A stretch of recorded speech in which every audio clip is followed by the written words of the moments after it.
Be doing my presentation on human papillomavirus, or HPV, which is a sexually transmitted infection that is spread through skin-to-skin contact and usually through intimate skin-to-skin contact.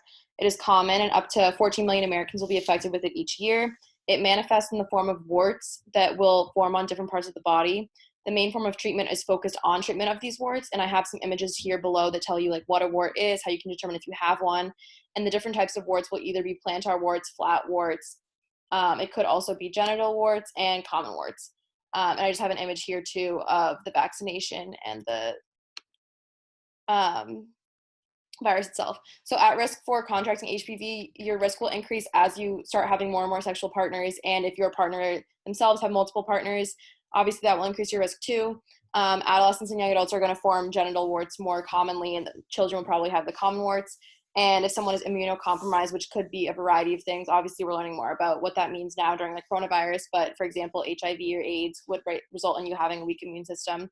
And then damaged or open wounds will also allow the disease to spread through droplet infection. And then HPV relates to our course into cancer because it causes 6 types of cancer in men and women. So most commonly they're showing like cervical cancer at the top of the iceberg, but then there's many more below, and it can also cause back of the throat cancer. And I just have a video attached here of a man who didn't really understand why his son needed to be vaccinated for HPV, and it's just showing why it's so important because so many cancers can be caused.